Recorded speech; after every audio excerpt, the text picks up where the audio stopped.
Hi, so I've been asked by a couple of people to do a short video about how I filled my Lay Z Spa Monaco with expanding foam.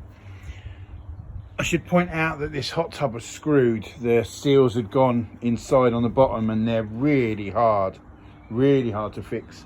Anyone with one of these where the seals have gone will tell you. And in the end, a lot of people just give up with it and throw it away. So I decided to try and fill it with expanding foam. So the hot tub was empty, the hot tub was completely flat. I made a hole down here, as you can see right there. I also made pinprick holes around the top rim all the way around just to help with even distribution of the foam. I bought expanding foam from Screwfix. This was the brand I used. Took 30 tins of that in the end to fill the whole thing.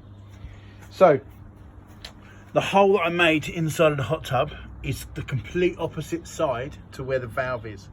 I figured this would help me fill it the best way because I can keep releasing air from the valve. So that's what I've done. I basically done 2 tins, I think it was, of foam, made a hole in there with a screwdriver, tried to keep the hole as small as possible so that it would just about fit the tube in from the can of foam. If I was to give any advice to anyone that does do this, is obviously try and get the hole as small as possible so that the foam doesn't come out the sides as you put it in.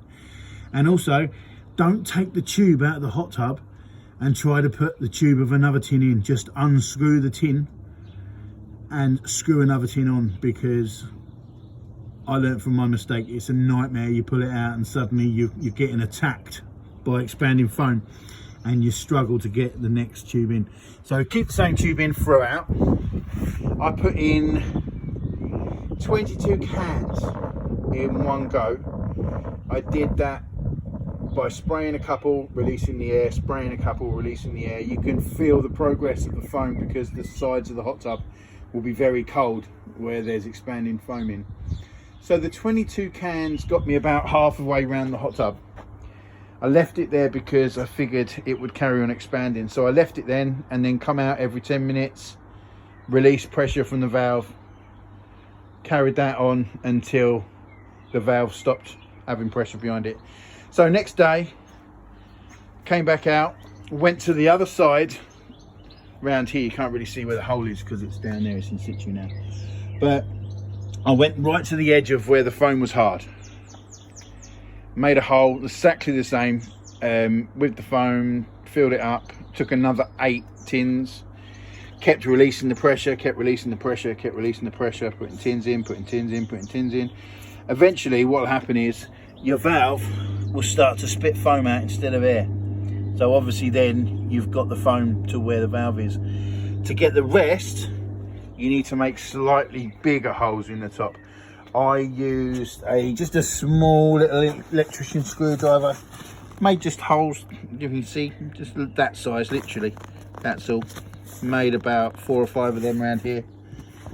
And then put the foam in a bit slower because I didn't want to put too much pressure in there in one go and cause a rip, and I didn't really know how many tins it was going to take to completely finish it off. So that's it. Left it to set, and as soon as it stopped bubbling out of the top of the little holes, I had a few little balls of foam that came out. I think these are the balls that I had left over. These were on the holes, and it completely gone off. I don't know how it will work going forward. I don't know how long it will last, and I do want to point out that I'm not telling you to do this. You probably shouldn't, but if you've got to the stage where your hot tub is screwed and you're going to bin it, well, you got to lose. I want to give a shout out to Beverly Lane, who done this before me, turns out, and hers is fine too. So it wasn't a fluke, it wasn't a one-off. But what my advice, don't do this to your hot tub. And if you do and it breaks, not my fault. Bye.